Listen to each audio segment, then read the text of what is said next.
Welcome, everyone, to another edition of Deconversion Stories.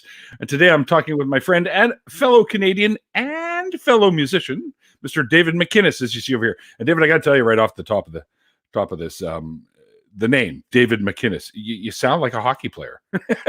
It's that whole McInnis thing is one of them hockey names. I guess, yeah. I don't actually watch that much hockey. So I'm sorry, you're going to have to hand over your Canadian citizenship then. I don't do much sports in general. Oh, wow. That's all right. I get it. I'm related to Daniel McInnis, distantly, who was one of the boys that discovered Oak Island that has puzzled people for many years. Oh yeah, the whole digging I'm for not the sure you're treasure. probably familiar. Oh yeah, with Oak Island. Well, they got the show on what is it, Discovery or something? Where they got a show where they've they're been doing digging a that? show for quite a while. They've actually found some pretty interesting stuff. Eventually, like a lot of people assumed it would never amount to anything, but they've found even like this past year some interesting construction that definitely indicates something was going on there. They just don't know what. So Yeah, give enough time. Show, but I follow it purely because it's something that my family talked about growing up. Like, Oak Island mystery treasure. They'll find it something eventually. They'll figure it out. Maybe if it's not documents, because I feel like if it's in fact what they think it is, like old religious texts or Templar documents or something like that, that it may well just be gone. It certainly seems odd to go through as much work as it appears was done there if there's nothing there, right? Or even just for golden treasure type stuff. It seems strange. Right. Yeah, it does. And there's actually another show I watched that was talking about how the Templars actually came here to hide a bunch of shit. So, well, they traveled up after the Inquisition and whatnot, killed Jacques de Molay, who was, I think, the last leader of the Templar. And then they buggered off to Scotland, up towards Rosslyn Chapel and whatnot, and a lot of them came here, fleeing the church. Yeah. Well, so can't blame them. No, and then there's some things to suggest that they came here quite a bit earlier than what is officially documented, like that they were dealing with some of the Mi'kmaq here. Yes, yeah. Earlier on, and there's local stories about this. Even the Mi'kmaq their flag is the same as the Templar flag. It's like inverted. Yes, that's right. That's kind of neat stuff. It is interesting. Our history is further being unraveled as we go. Just when you think something's true, I'm always open to alternative history takes. Like oftentimes they turn out to be nonsense, but yeah, it's one of those things that we have a hard enough time figuring out what the fuck happened last week. So, like, when people are talking about what happened thousands of years ago, it's like, yeah, I know. Yeah, it's tough. And remember, most of history is written by the victors. Exactly. So there you go. There's interesting stuff out there. So how are you? I'm well, and I basically what I do here, as you know, is I talk to people about their journeys away from whatever type of belief system they were once a part of. It could be religion. It could even be the pseudoscientific woo shit like crystals and all that other garbage. But what I usually do is I get folks to take us back to when they were involved in that from being quite young and how they sort of grew into that. And then as the dominoes started falling, how they found their way out. And so it's up to you, man, to take us on that journey. And then we'll talk a little bit about music and stuff. So I'd like to hear about some of the projects that you've worked on. Yeah, I am and kind of always have been a weird kid. So we're members of the same club. Is that what you're telling us? Yeah, we're same club. My grandparents on both sides of the family were Jehovah's Witnesses. Oh wow! Okay. And so were my parents, sort of, but they weren't super real. You know what I mean? Like they were into it. My mom was particularly, like, she's still sort of religious now. Okay. Not a JW. She's kind of gone down the sort of there must be something spiritual sort of path. Sure. Sure. But I kind of always thought that the religion was BS, even when I was a kid. Like there was like I remember giving some, where you give talks from the platform and to the congregation and all that. I did that as a kid for a while. Oh wow. What was that like? Like, did you volunteer to do it and then just sort of get up there and do little? I volunteered to do it because I was reading. Oh, okay, okay. And I'd started reading when I was before school, like quite a bit. And there were certainly certain aspects of religion that even now I think are positive in a way. Teaching people to forgive people and be tolerant. Sure. Or at least they say to be tolerant. Like I was just going to say that. A lip service in a way. Yeah. Right. Yeah. But like on a conceptual level, it's a good idea. It's just a shame that pretty much none of the religions do it. But then things stopped making sense pretty early on because I liked dinosaurs. And as it turns out, Jehovah's Witnesses are sort of young Earth creationists of a brand. Mm-hmm. Not necessarily like everything came to be 6,000 years ago, but they at least think people came to be 6,000 years ago. Right. The Earth was around longer, but like I guess it was beta testing or something. God was tweaking stuff. I don't know what he was up to. Beta testing. I like that. That's funny. And then by the time I was in school, though I still had some notion that maybe there was religious something, I kind of already decided, well, there's an awful lot of options. Mm-hmm. And the idea that they were mutually exclusive in their truthiness was pretty apparent to me. Like, do you know what I mean? Like, you can have them all be wrong, but they can't all be right, kind of thing. Yeah. Well, yeah. I mean, exactly. You think of what was it? Like hundreds of thousands of gods have been proposed throughout human history. Yeah. And yours is the right one. I did a lot of reading, so I read a lot of the Greek legends and all that stuff. I studied a lot of the Gnostic texts as time went on. So some of which I later found out probably aren't authentic because there are some in that category. But Testament of Solomon and all the extra biblical sort of the Apocrypha. Mm-hmm. Read all of the Book of Mormon and the Pearl of Great Price and all that. I've kind of gone through them all.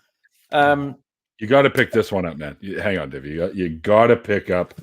This is just too funny. The Urantia book. It's like Star Trek meets. It's like Star Trek meets religion. This was done in I think it was 1950s. I want to say it might have been earlier, and they don't really know who it was that wrote it. I mean, they kind of have this idea of who it was, but yeah, it talks about beings of light and Jesus and God and all kinds of planetary shit and different societies around the universe, and I don't know. It's out there. Yeah, but it's definitely a neat read. There were two main factors, one lesser factor that really caused me to sort of exit religion entirely, and one major factor. The lesser factor is at least in the JWs, they don't want you to do anything. Like everything is bad. No parties, no celebrations. Musicians are typically a no-no. You shouldn't be in a band. You shouldn't play sports. You shouldn't go to university or college like that because they discouraged that for a long time. And I wanted to do all those things. So I'm like, this is stupid.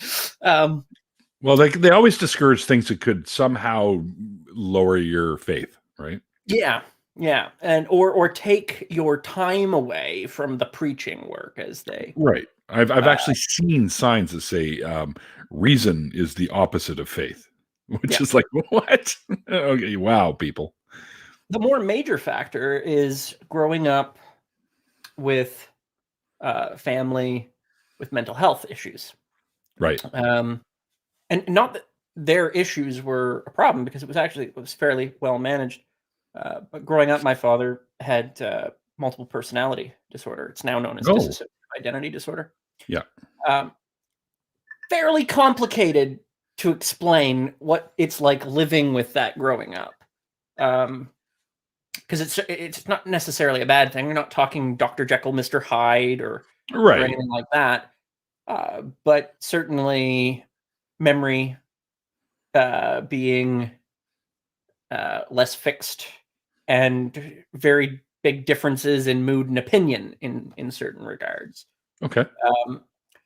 But while my father was working to recover and seek treatment, the other church leaders were largely not helpful. Some of them Surprise. assumed that if you were hearing voices, it was demons in your head, Of course. Of course. and possession, and you should dump all your belongings because you probably just bought something at a yard sale that was possessed by somebody because somebody had a Ouija board, or like really nonsense stuff. Oh boy. That shit's And not real, so, folks. Don't worry about it. It's okay. If you bought some at the yard sale, you're good. Don't worry.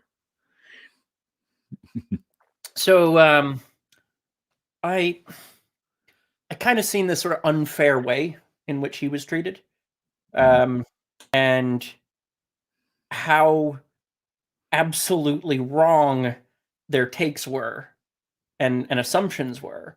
And these are supposed to be sort of the leaders, right? These are supposed to be the people you go to with your problems, as you're told. Right. But they didn't seem to have a whole lot of knowledge to deal with any of those problems appropriately. So I kind of lost respect for people within that organization pretty early on. I remember when my parents stayed in the religion. Eventually, they were disfellowshipped for just not going enough, which Really? was hard. Yeah, they were That's all it took.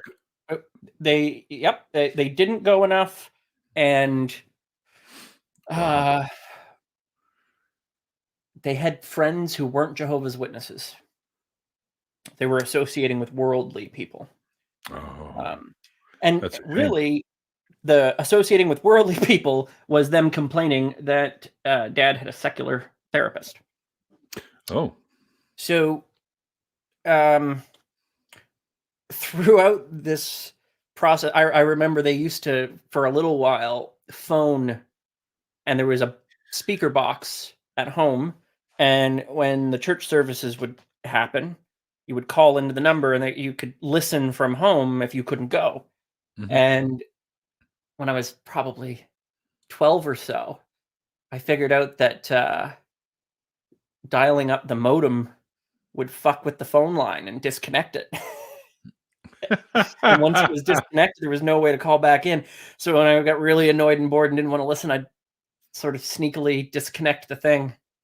And my parents didn't really figure that out for a long time. It was sort of like kind of busting the thing on purpose. But yeah, I kind of, by the time I was heading into college, which I went to college quite early, I sort of left high school around 16 and went to college for graphics design and whatnot. And shortly later, a few years later, got married, and the person I was married to was much more of a pagan. They were more of a Wicca kind of new agey person for a good while. So I explored that for a little bit, and kind of similar to Aaron Ra. Like, he went through a sort of a period of So did I. yeah, and I was kind of interested in things like sacred geometry was an interest, because to me there was maybe this inkling that well, math controls everything, and there's something that, you know what I mean? Like, so maybe there's a pattern somehow to understanding. I don't know, but and that was really the position I was in. I don't know, so I want to learn. I want to explore it. Sure. And during that time, I studied up on all the different things in that area, and I kind of realized that was absurd nonsense too, and So did I kind of didn't eventually. look back. The other big thing, which is part of the reason, there's a book that I've been talking about writing, and I've been poking at writing for a while, but it's largely a book comprised of interviews that I need to do with other people, which is just logistically something that gets pushed off Why? sometimes. Basically Time? on magic, not wooey, actual people thinking they're doing magic, but like, card sleight of tricks. hand type stuff. Oh, I missed the cards. This is weird to do sitting down. Yeah, there we go. But did magic for a number of years in college, and went into doing that professionally for a while, like street magic, corporate gigs. I did stuff for Harley Davidson and Very cool. corporate Walmart stuff and festivals and biker rallies and stuff. And that was a great time. It was a fantastic time. But at a certain point, I sort of transitioned out of just doing sleight of hand and started going more into psychology stuff and hypnosis and mentalism. Your camouflage isn't working, David. Yeah, I have my matching couch set and clothes set. It came with the couch.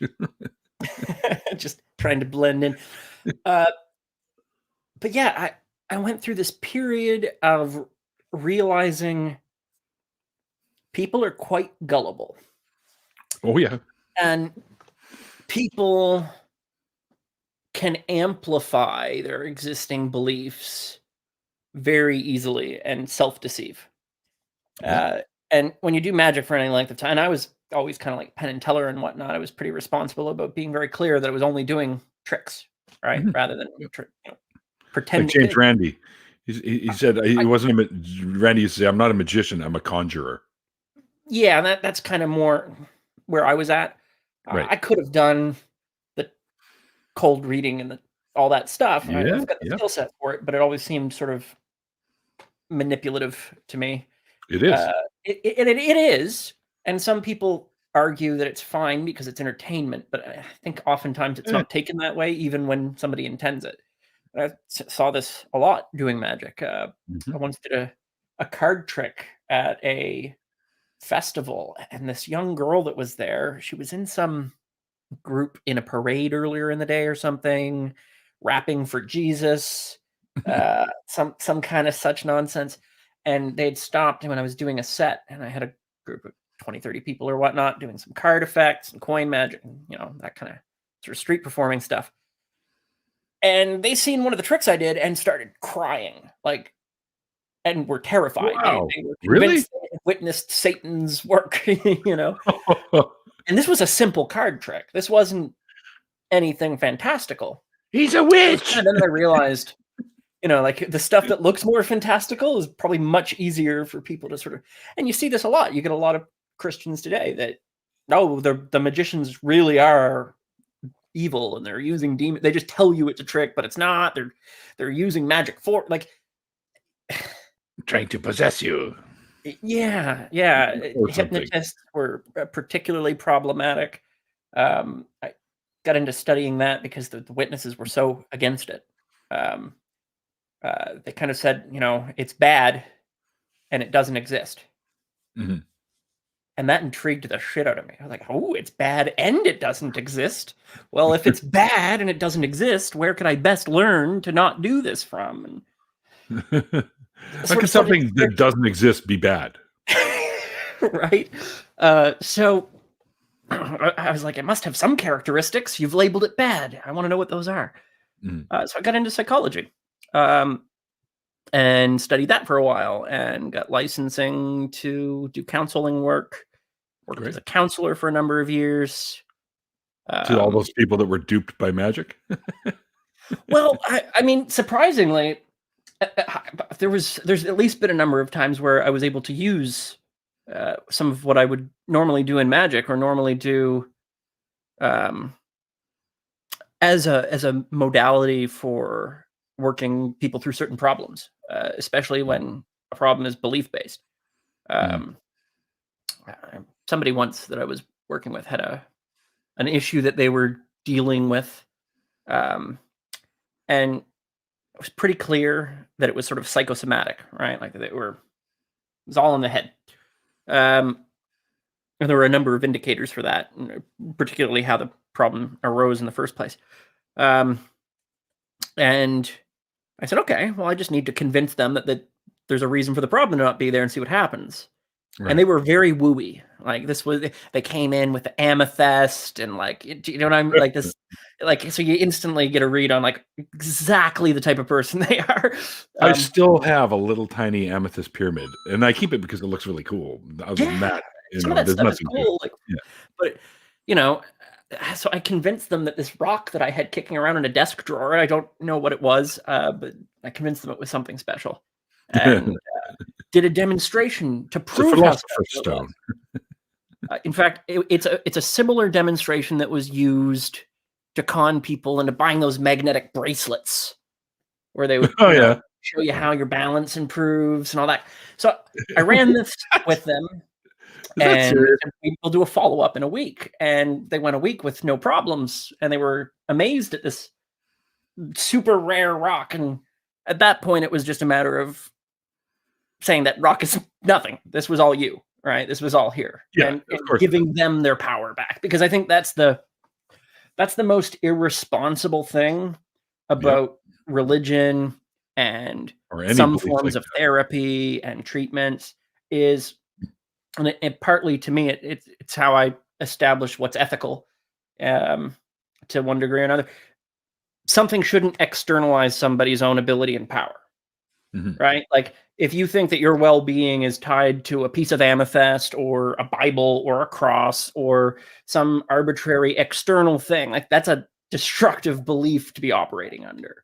And so like, I firmly think that when people have their own capabilities, their own ability to heal or recover from things, you know, they don't need to find Jesus. They need to like be better in touch with themselves oftentimes. But it's sometimes you got to slow walk people there. You can't just demand, hey, stop being stupid. Like that doesn't work, you know? Well, we don't, one of the things that I often say is we don't choose our beliefs. We're convinced by something.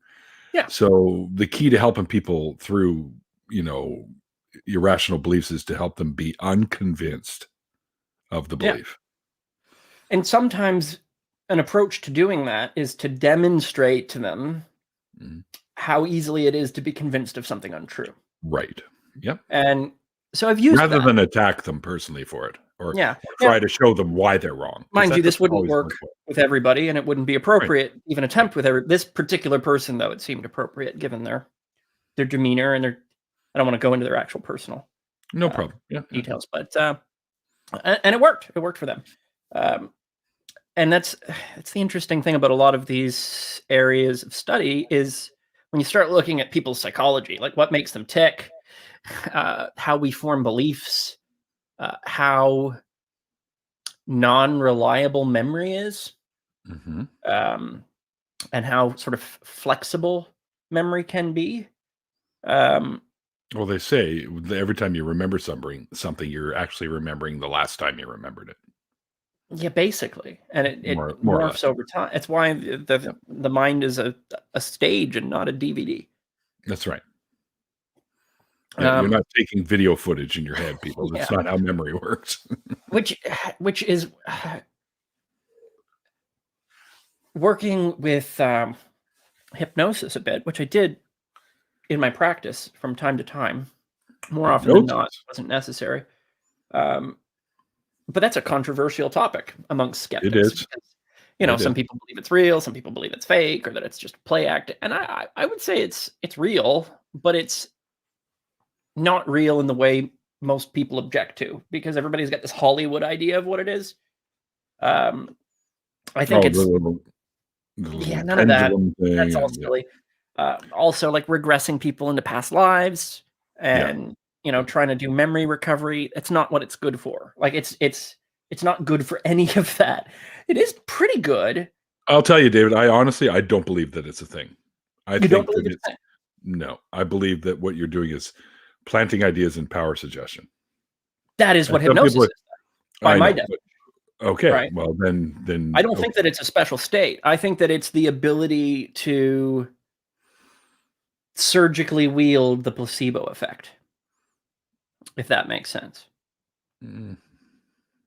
You're Is that a good thing? leveraging people's beliefs and experiences in such a way to change their behavior or belief set in that moment, Mm. and it seems effective for certain people. I don't. There's lots of studies on it now. There's quite a few. Uh, some currently being done up in Toronto on Okay. altered states of mind, but there's much debate on this topic, and I'm not defending the typical characterization of what hypnosis is because I think it's typically mischaracterized. Sure. Um, Okay. could be a long conversation for another day, maybe, but it's certainly interesting. It's an interesting phenomena. Don't really get much into it these days, but Randolph says David found me to be atypical when he ran this stuff on me. yeah,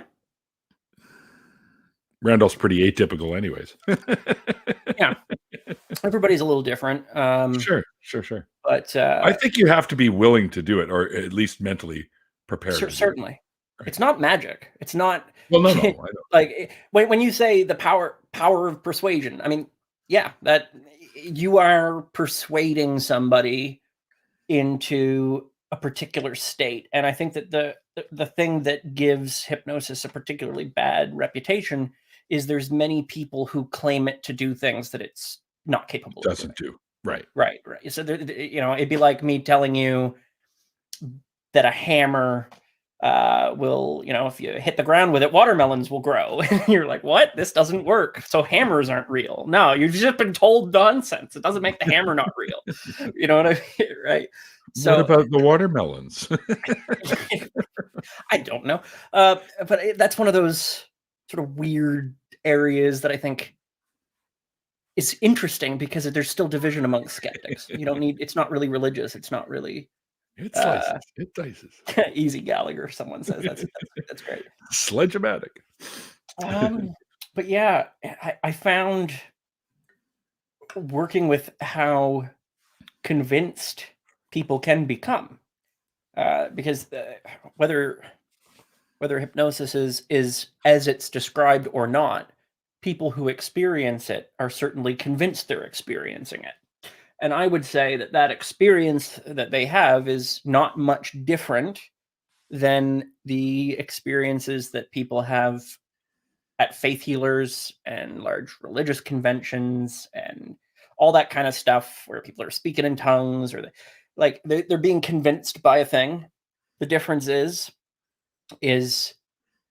at least typically the hypnotist is being a bit more honest about what's going on. They're saying this is stuff that's happening in your brain, not some magic force, right? So again, it's less externalizing of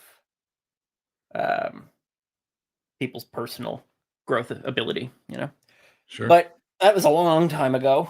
It was certainly a phase. And all through that, I've worked on music. Music's always been a passion throughout the years. As you pointed out, I do the music engineering. I've been doing that for a long time. Music, sound, art, all that Cool. type of stuff. Very cool. It's been kind of my life, really, is the arts. What got you into that? Well, probably my folks. My dad was he was an artist. He did a lot of drawing and painting. My uncle, when I was a kid, was learning 3D animation when it was in its infancy. My grandmother played guitar and sang and wrote songs. So I guess there was always just a degree of that around in life, and that sort of carried through. So I started playing and performing music doing busking, Oh playing yeah, the tin whistle. really, Very like Celtic tin whistle very stuff. cool. When I was about 8 years old, I started doing performing. Wait, you were busking at 8? Yep, What? Did you make any money? I made a shit ton of money. All right, got cash for some Star Wars figures. Yeah, I wasted a lot of it on whatever. Of course, I'd you were go 8. out. I think it's because it's like, oh, look, a cute kid playing music. Throw them money. Yeah, Um, I wish I could I do would go to a festival or like a fireworks show or whatever, and put up the hat and play music and walk away with usually hundreds of dollars in an afternoon. That's pretty good, man. I remember there was one day somebody drugged me to the pub at this town where I was at doing this. I was probably maybe 12 or something at this point. I was a little older. But I couldn't go in because you're not allowed because it's a bar. But it was the person who worked there that wanted me to come in. So because they wanted me to play Barrett's Privateer, which I'm sure you're familiar with. Mhm. And so I went into the pub. They wanted me to in just to the entrance and played from there. And they took the hat and passed it around to all the people that were in there drinking. Oh, no And it way. came back with like, I don't know, a couple $100 or something in it. Sweet. In tips. Somebody dropped a 50 in there. Wow. uh, did better money doing magic. I transitioned out of busking with music and into magic. Okay. I wouldn't have probably had the confidence to go forward doing magic had it not already been for the fact that busking was something I'd been doing for a while. So Right. doing street performing was just it's like, oh, You're I a have this new natural. skill that people seem to enjoy. Let's go do that. So I mean, why not? I mean, if you can make some money doing it too, then that's even more motivation to keep going, right?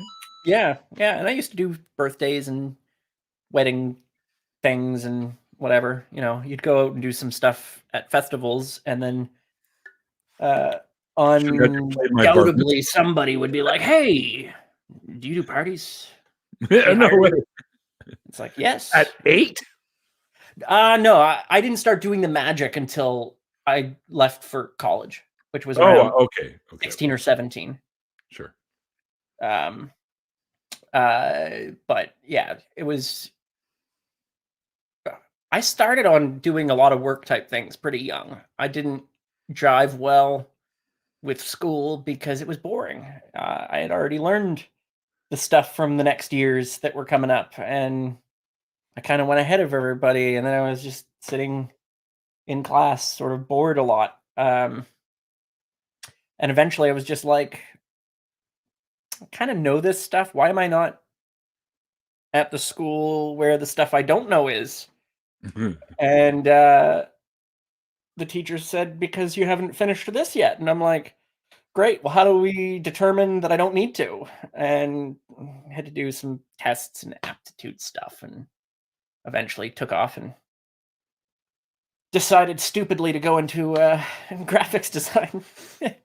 It's just Now, like, why do you say stupidly? because it was at that point where it was a good career path and you could make good money doing it, but transitioning to the point where everybody thought they could just do it themselves, so didn't want to pay for it. Right. And so unless you worked for some company doing probably stuff you don't want to be doing, then your other option is self-employed, and that means you have to track down clients. And people don't want to pay for anything, especially then. We had so long in Canada that people thought having a website wasn't necessary to do a business. Oh, yeah. Well, at one time it may not have been, but it's definitely, if you don't have one now, you're doing Yeah, it wrong. yeah. But I remember arguing with people back in you know the early 2000s and whatnot. Like, and the official government position was that the internet was interesting, but probably not entirely useful for a good while, which is big Actually, I lack of remember those days. foresight there. So I guess that it was a bad decision though, because it's not something I wanted to be doing as a full-time career. I would have probably enjoyed focusing more directly on animation or maybe sound stuff, but that's also tricky. The music industry is so hard to make money in nowadays. Oh yeah, yeah. When I moved to the city, my Don't have to tell me. initial plan was to open a music studio because we've got so many artists and so many talented people. It should be, really easy to find talent for a recording studio, which is absolutely true. It's finding talent that has money because of their talent for the recording studio, which is very rare. And I know a lot of studios struggle to get by. And so you end up with this situation that you either have to charge an awful lot to make ends meet to the few clients that can afford it. And then everybody else can't afford you. And half the time it's the people with all the money that just throw money at stuff because they want to sound good or whatever. A lot of the time they have no talent. Oh, I don't know if you've run into that. Like, have you not run into people who think they can just buy talent? Like, make me sound good. You know what I mean? You run into that a lot. Yeah. And it's, I believe my and then band. you'll run into people who are like dirt broke. They have no money and they have this amazing talent, and you want to work with them, but they're not going to be able to pay. And then, it's tricky to make money in that industry. Yeah, but they may not be able to pay. But if you say, you know what, I'll do this as for way less than I normally do. I've done this many times. Right, and then of course, shit happens, and people like it, and now you're making money. So sometimes. Well, yeah. I have not caught the wave of one of those breaks yet, unfortunately. Me either, man. Incredibly talented people, but I've been at it for years, and I still haven't. I mean, once in a while, someone buys one of our tracks, but I mean, I've played. I give it away now at this point. Sort of made it. Who are fairly, they have a fairly high profile in music. Ben Kaplan being one. He's a stand-up guy. The band I was playing with for a number of years.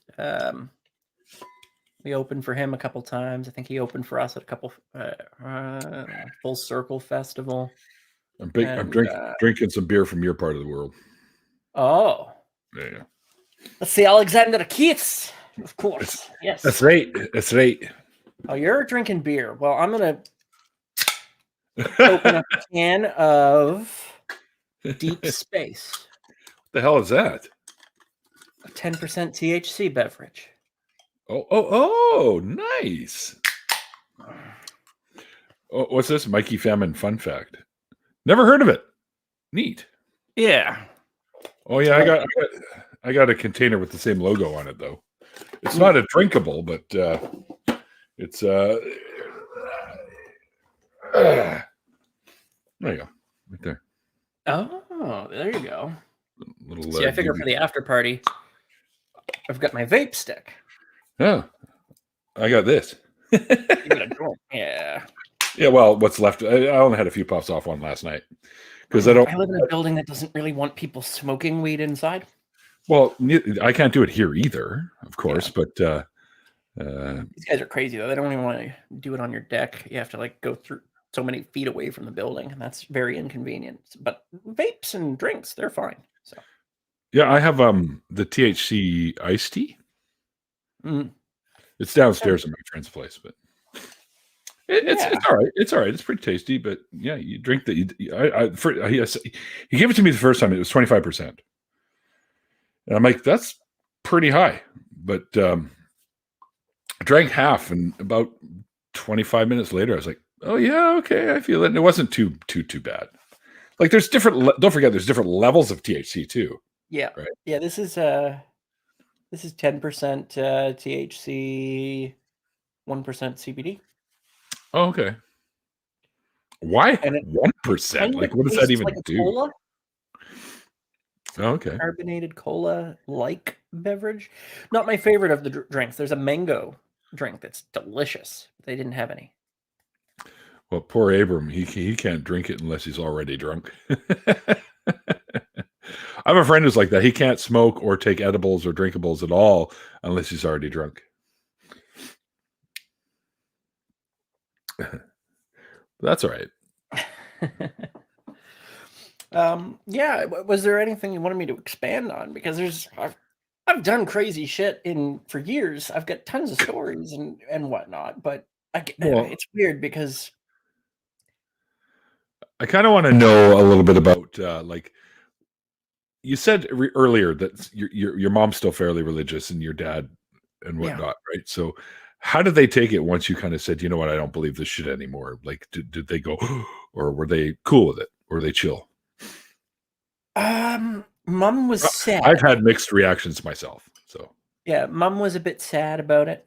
Every now and again, she's still sort of, oh, you're missing something in your life. no, That not at all. no, yeah, that's kind of my reaction. Um, she realized though that the Jehovah's Witnesses were a terrible group as well, Right. and very wrong, because when they were disfellowshipped, um, her mother and father stopped talking to them. They did the shunning thing, and they were See, that literally disfellowshipped for sucks. the silliest reason, right? Like they didn't do Yeah, anything yeah, bad, right. um, at least not in my estimation. Uh, you know, dad was neighborhood watch and looked out. Like he's a nice dude, in spite of his. He went through a period, like I said, dealing with working through some mental health stuff, but Sure.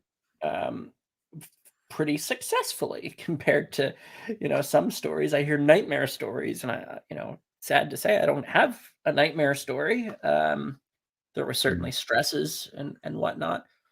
uh, Dad, being a multiple, reacted differently depending on who you ask.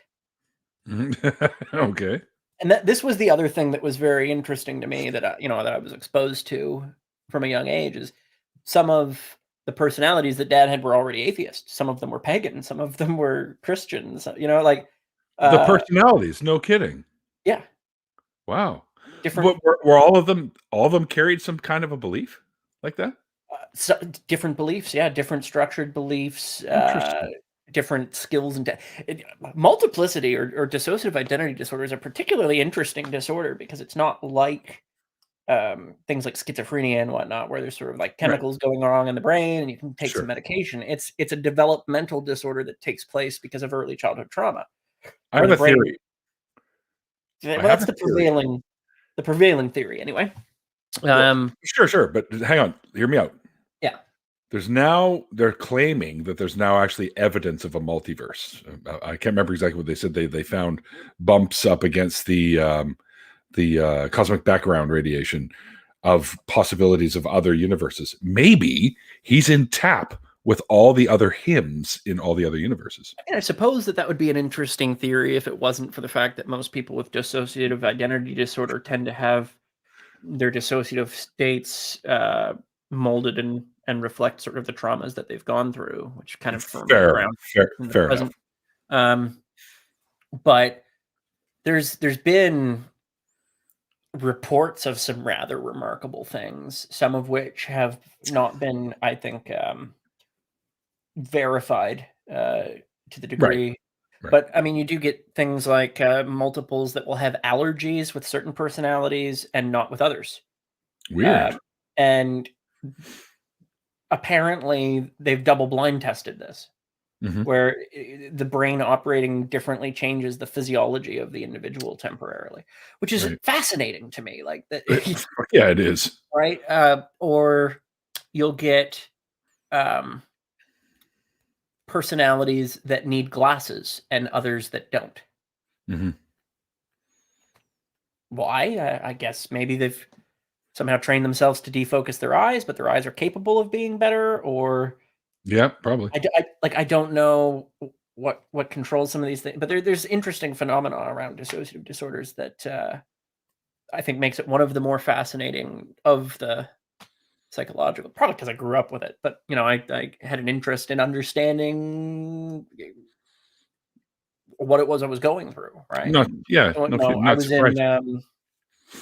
I remember being in grade 4 or 5, and I was reading this big, thick medical text on um, abuse survivors and disassociation and um, and some other book. What was the book called? It was called maybe First Person Plural, I think was the Hmm. and it was about multiplicity. And the teacher looked at what I was reading and they were like, "You can't be reading." They tried to confiscate my book, and I was like, "You can't confiscate Why? my book. I got this from the library, well, not the school library." Because it dealt with very mature subjects, and I was in grade 5, and they thought that that wasn't a good thing. But Hogwash, yeah, I didn't listen to them, you know. obviously. So I kept researching and studying these sorts of things, and it was sort of out of trying to understand the psychology of the situation that I was in that I branched into. Um, it all kind of melded together at some, like when I started doing magic, that sort of blended with like understanding people and persuasion, and then like the mentalism stuff and all that. Like when you understand how people work, it's primarily how most of that stuff's predicated. Like some of it's trickiness, right? Like actual magic trickiness, like they're using secret tools or not what it appears, but a lot of it's just people skills when it comes to mentalism, right? Like Mhm. suggesting things or convincing people that something was suggested that wasn't. Um, and religion is really good at it. The way Mhm. I look at it, a lot of religions are just really good magicians. They're hypnotists of a sort. They're persuaders, and I Mhm. don't think they all know it, but the Or want parallel to between the acknowledge it, maybe. some of them I think know it. Um, there's enough parallel with the sorts of things that are effective in one and the other that is hard to ignore. Let's say Mm. that. Uh, so I went around for a while to psychic fairs to sort of like do fake psychic things just to show that I could and unravel How'd that work other out? people. People are like doing tarot card. It was kind of an asshole thing to do because I'm sure some of those people were just regular Joes hawking. Like Ansgar used to, who I work with on our channel, used to work at like a fucking Renaissance fair type thing, Mhm. and they hawked. Uh, it wasn't his business, but like his job there, I guess, with Crowley was to like sell crystals and incense and nonsense. Well, yeah. I mean, if you're gonna do a Renaissance fair, you might as well take it back to the period, right? And Yeah, all that stuff was there, right? So yeah. So they're selling wooey stuff, and sure. probably a lot of these people were just doing the same, trying to make ends meet. And I'm sitting there dismantling them and losing them all their business, which was probably just a terrible fucking thing to do. But I was probably like 17 or 18 when I was doing that, so I thought it was fun.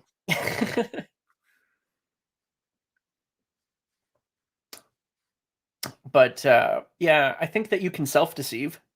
That Of course. there are certainly people who do that, but more often than not, um, when you start getting into the more sort of charismatic religions and things where they're doing faith healing and big stage things and you know talking to people who've passed over or any of that, like that sort Like of James von performance Prague. art religion stuff. Do you know what I mean? Like I can't see them self-deceiving in some of these because I know the techniques that are being used. And you Sure. can't There's do them cold, warm, and effectively hot without reading. knowing what you're doing, right? Yeah. Yeah. For some of them. Yeah. And I mean, we certainly have caught people. Peter Popoff, I think, was Yep. was a James good exposed him. example. James Randi exposed him. Yeah, and Randy He also was also a blew out blew the cover for Uri Geller as well. yeah. I mean, that's the book that I want to write is based. I want to sit down and interview a bunch of magicians about how learning magic influenced their belief structure and thinking, because I think that actually has an impact. Uh, Yep. Seeing how gullible people are, seeing how easily people allow themselves to be fooled, uh, has got to have an impact on your. I think it makes you slightly less gullible. Not that there aren't gullible magicians, but like there's you're going to be sensitive to noticing certain things others wouldn't, right? Right. Like, Right. when I look at somebody pulling off a psychic routine of some sort, if they're using a known method or they're using like very clear cold reading language and whatnot, that's immediately apparent to me. Right. Mhm. In fact, the only people who tend to be good enough at it for it to not be apparent are magicians who let you know that they're actually tricking you. Yeah. Actually, most of the psychics who claim to be real aren't that good at it. And I think the reason is they don't need to be, because people already want to believe. Yeah. So you don't need to be particularly skilled to take advantage in that manner. And so that's largely what the book that I want to write eventually is about, is how performing magic and learning those sorts of techniques impacts people's thinking. And there's a high degree of atheism in the magic community, it seems. Yes. I have not At the very least, skepticism. At the very least, skepticism. I have not run into very many religious magicians. I've run into religious people who have co-opted magic, like, trying to do things like, oh, we're going to show the kids water into wine as part of Sunday school. Like that kind of like kids show type. That's not a magician, right? That's somebody who knows some tricks. But like an actual magician, I haven't run into too many that are religious. It seems like the vast majority of them are skeptics. At least the good ones, whether it's Randy or Banachek or Darren Brown or Darren Brown's pretty good. Ben and Teller are just, they're brilliant. They've been around for a long time. But yeah, and great. You also have a lot of people who are pretty predominant in the atheist community that happen on. Matt Dillahunty also does magic. Yeah, as a matter of fact, my friend Randolph says he's one of the guys you should have on. Maybe talk to him about that. You know what? Me and Matt have talked about this in person, and we have arranged to sit down and do that interview several times. And I've either not followed up, or it's been the wrong time. And it's been like 2 years. Like I said, I keep kicking the can down the road. I did sit down and I did an interview with Michael Close, who's a pretty well-known magician in certain circles, and Eli Bosnick from Scathing Atheist. He's a magician. We did a. I got to get him on here too. You had him on as well? No, going to. I've had Noah Illusions on, but not. I was talking to Noah recently. I want to have him on our show over on Ansgar and I's channel. He's pretty good with that. He'll come on for sure. Yeah. I've like I said, I've talked to Eli a few times, and he's a funny dude. He's a character. Oh yeah, for sure. He's hysterical. Yeah, actually, I did have Matt on my show, by the way. Yeah, and he's a lot of fun. He's a great guy to talk to. He's a lot of fun. We've chatted a couple times, and I went to his. He came here on his tour when he was doing his Canada tour, and I went out to chat with him during that, and it was a magic and skepticism tour that he did.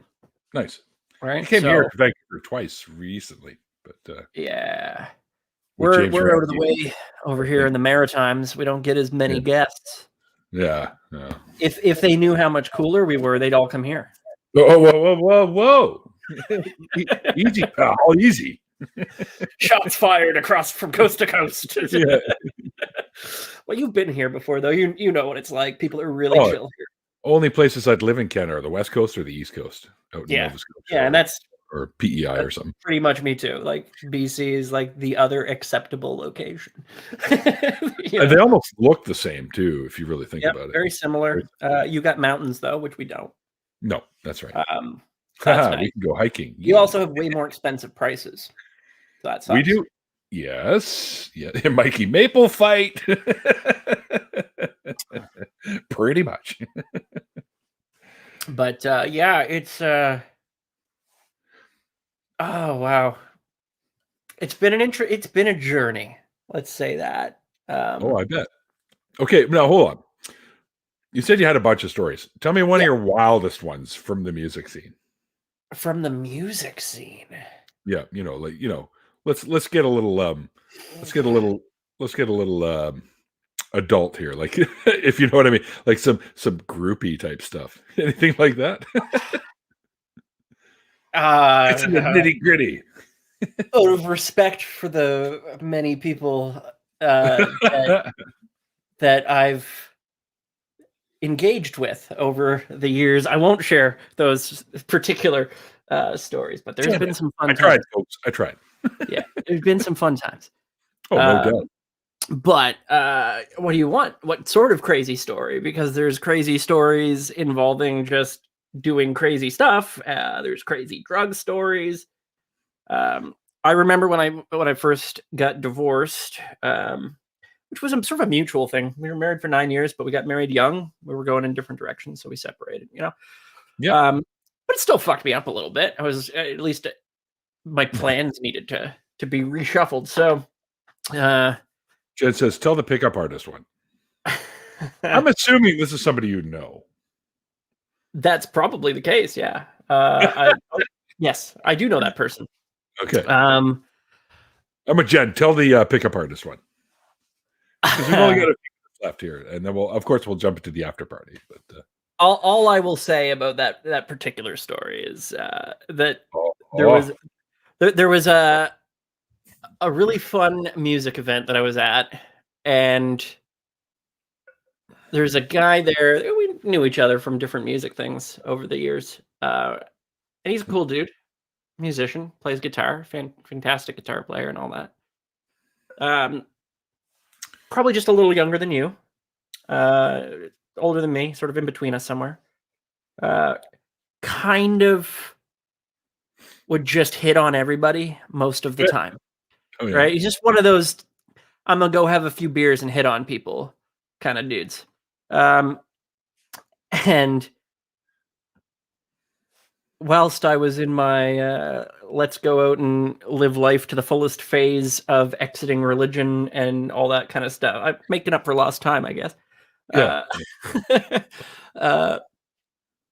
He was trying to pick up this girl that was there, and he thought he was doing really good because they were like all, pretty enthusiastic and whatnot. And at some point in the conversation, because we'd already been talking, they had turned to me and said, "Hey, do you want to go back to your place now?" All right. And he was like, kind of gave me this look like, damn it. So he turns to talk to somebody else, this other girl that comes over, and he starts to talk to them like, "Oh yeah, it's great to see you, but we're going back to Dave's place." And then the third person he tried to talk to said the same thing. So I left with like 3 girls that night to go back to my place, and it was a good time. We had some fun. He was very annoying. Some fun. Good, clean Canadian fun. Which is a huge area for your imagination to run wild there, folks. Yeah. Might have involved snow. And a hot tub. No, that's a drug I never really... No, not that kind of snow. Actual snow, jump in the hot tub, snow, jump in the hot, which apparently you find out years later it's not really good for you to do that. It's not. It really isn't. I've been there though. I've done that. Yeah. Me too. Those sorts of parties too. The amount of Canadian rite of passage, man. Come on. Shirts off parties and fucking what could only be described as orgies that I've been present at.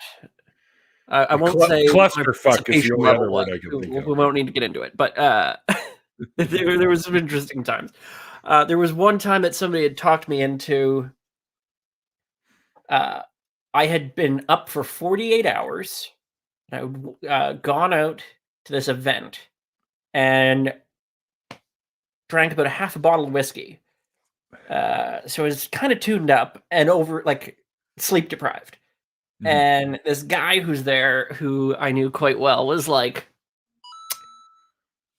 "Hey man, it's my birthday and we should keep hanging out. We're having a great time. This has been really fun. Let's do some acid and we'll go and I, for some reason, said, "Yeah, that sounds like a good idea."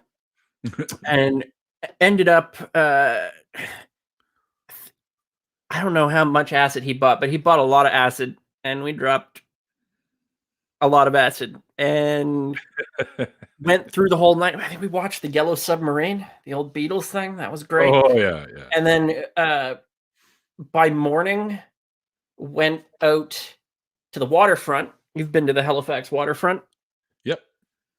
So down where the sort of like tourist center and the museum is and stuff on that boardwalk, he had rented the kiosk area, like the stage and whatnot, for his birthday for performing. And what he wanted to do for his birthday is to get all the musicians that he knows together, right? And just play music all day. And he had a PA system and the whole, all rented. And so we had to go do that in the morning and watched like the sunrise over the water while we're just tripping balls. Which to me has never been I've always had a pretty strong ability to know the difference between fantasy and reality. So those drugs don't tend to affect me in the same way. But, it was pretty, very, it was a psychedelic. So everything is a little... kind of... I'm sure you've probably done a psychedelic at some point in your life. Yeah, a few. Yeah. So you know what I'm saying. And we had this guy come up he's this old conspiracy theory kind of guy that lives in the area. He goes around, he's got one of those scooter chairs and a megaphone. Oh, and he would go around yelling at people about Nibiru and Planet X. Oh, yeah. Well, Nibiru and Planet X is the same thing, apparently. This old native dude. And he pulls up in his chair and starts screaming at us with the megaphone.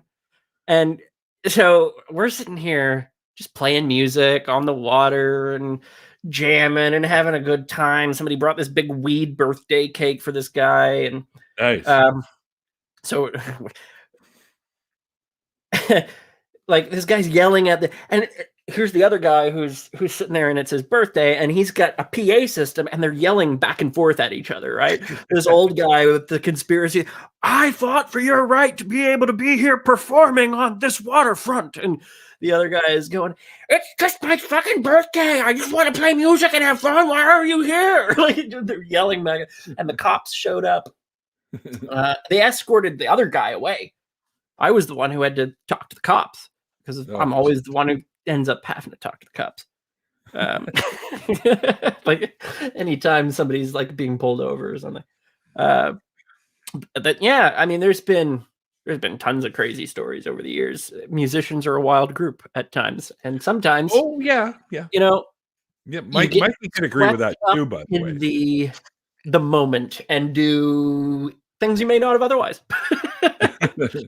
Speaking of Mikey, because we're going to bring this to a close, I'm going to pull him in here for a second so he can help us close out the show. There's the guy right there. Hey, Mikey. Just doing a little lathier work, working on my old 5-string bass, which is buzzing like a son of a bitch. I think Nice. it's too low. What? I think I tuned it too low. What is it, like drop Z? No, drop H. Drop H. Oh, hello, David. Hello. Fancy meeting you here. I'm drinking THC. How are you? I'm drinking my own THC called Vanilla Coca-Cola. Gets me a little high every time. Terrible. I like it. What can I say?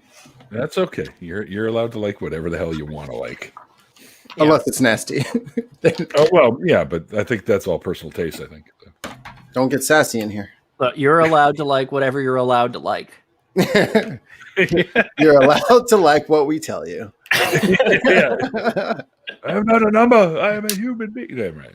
Anyways, David, thank you for joining me today, man. It's been a lot of fun chatting with you.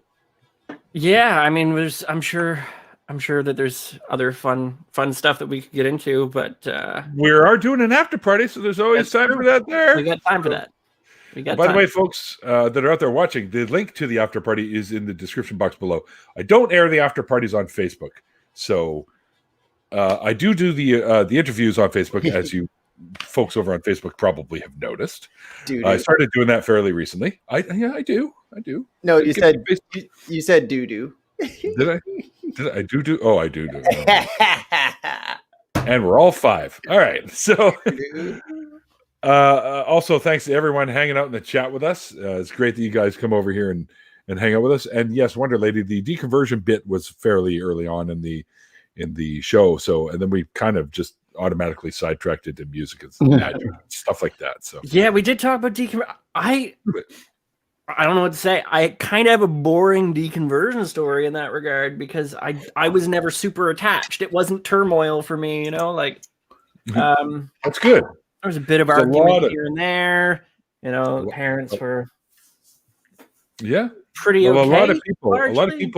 A lot of people end up with religious trauma, which is why I also have multiple sources below linked. I think that I had some, but it was so early on and so specific that's why I just sort of rejected the whole thing pretty easily. Like I didn't feel like any great sense of loss or confusion about it. It just sort of went away. It was like, oh, this is nonsense. I understand. Why are so many people fooled by this? Yeah, I know. I think the same thing all the time, too. Especially in today's day and age when it's so evidently. I feel like Earth hasn't grown up yet. Like everybody's walking around thinking Santa's still real, you know, and eventually we'll get past it. But you know, who knows? One can hope. But I you know what? Honestly, I don't think religion is really going to go anywhere. It might get diminished quite greatly, but I think it's always going to be around. Well, I think religious thinking, certainly, because I don't think religious thinking is really religious thinking. I think it's our pattern recognition and some other things that work together psychologically that create a breeding ground for things like religion. That'll certainly stick around in our psychology for a long time. But sure. Yeah. Depending on the correct technologies, if they ever come to exist, you might see religion sort of go away. Possible. It's possible, but it's going to take a long time. Yeah, I think once we've created an afterlife, that'll be a pretty big hit on religion. Like if we create some sort of what do you mean by an afterlife? Or virtual ability to upload your consciousness or something like that. I don't know if we will. Nice science fiction thing, but I'm not sure it can happen. I'm not sure that it'll happen. But if it were to happen, I think that would do. If it does, it takes one of the religion's promises away, right? You have this maybe promise, or you have this is what you. Now we know. Yeah. Like, you know, like here's the guarantee one. If they ever do, persuasive to a lot of people. Well, if they ever do come up with that, I'm going to say this right here. If you guys ever do come up with that, let me know because I'm down. Yeah, me too. Put my brain in that vat. Let's do it. Yeah. I'm all aboard the Matrix train. Yeah, no, I think that's the most sensible way for space travel. No, Mikey did too. We'll all meet up again and have a lot of fun. Yeah. Somebody downloaded me on a jump drive. Yeah, I need to do my own thing once in a while. I got you, Mikey. If it ever happens, I got you. I got a stick here, right? Yeah, just a thumb drive. Just plug me into the nearest automaton, and then I'll just run around as that guy for a bit until my arm breaks. I mean, hey, that could be a crazy future. It would make. You know what? It would make more sense to do space travel that way, to put people in other things and send them via satellite network. Other than there's a movie about that. I can't remember what it's called.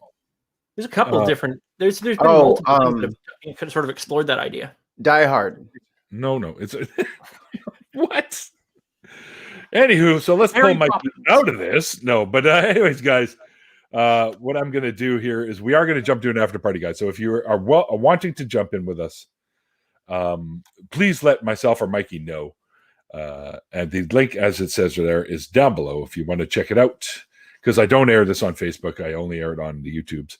So all you folks that are watching on Facebook, thanks for tuning in, guys. And you can check out the link and then head over to YouTube and check out the after party because they're usually a lot of fun. Once again, David, thank you for joining me. Once again, also Mikey, you are why did my brain go blank? You couldn't think of a lie quick enough. No, I had something. And then what I had in mind was like, no. Mikey's got a thing launching tomorrow too. I'm MF to P. We'll talk about it in the after show. Yeah.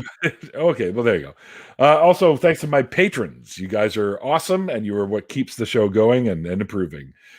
Thanks to him, too, because he's the oh, God damn it went away again. Won't let me remember for some reason. Producer extraordinaire? Is that what you're going to say? Yeah, something along those lines, but I had something else. But anyway, yes, he is the producer extraordinaire. And also, real quick, housekeeping notes. I'm working on merch all throughout February, so hopefully March 1st we will have all of the cool ideas that you guys have been talking about on a shop that you guys can actually purchase. So there you go. There you go. Be sweet. All right. Also, Randolph and I are doing our own call-in show coming up real soon. I don't know exactly when. We're still building the studio, but it's called True North Talk, and you can go to www.truenorthtalk.ca, and it'll have a link to the YouTube channel, which you can head over to and sub to if you're interested in checking that out. It's going to be a call-in show just like the ones you are already familiar with, and it'll be a lot of fun.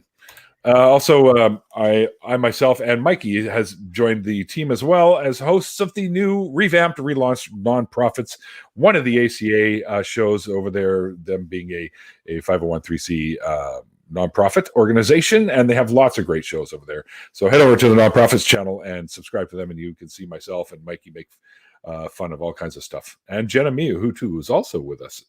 And there's lots of people involved. Jim Barrows, even Malty that I had on the other day. Nonprofits, or do they pop in from time to time? Like, who did it used to be? It used to be Dennis DeBay, Russell Glasser, and Jeff D. John Leonetti or John Icoletti. Icoletti, he guested on there, but no, it was Jeff D, Russell Glasser, and Dennis DeBay who did it. Dennis DeBay always did the opening, right? We are the non. John guested in a couple times, but yeah, he did. So did Matt Dillahunty. Other folks have done it. I was watching like the OG nonprofits. Okay, David, shut up. Trying to close the show here, David. It's just evolved and improved over time. Oh, right. Now he's doing the brown nosing thing. Shine that turd. Anyways, thanks, David. Thanks for that. The last Saturday of every month, myself and Andy Hall, who's a comedian, has a channel called Laughing in Disbelief. And of course, Seamus, who is also on a show called the Free Thought Prophets. We do a little show at the last Saturday of every month called Atheist Drinking Out Loud. And Mikey was our last guest, and we will be doing one very soon because February is a shorter month, so it comes sooner than later. So look for us at the last Saturday of the month, and you can head over to Laughing in Disbelief, sub that channel, and you'll get the notification when we do go live with that show. Thanks to everyone in the chat. You guys are awesome. And until next time, guys, like I always say at the ends of these interviews, like the late, great Christopher Hitchens once said, it's called faith because it's not knowledge. And we'll see you guys next time.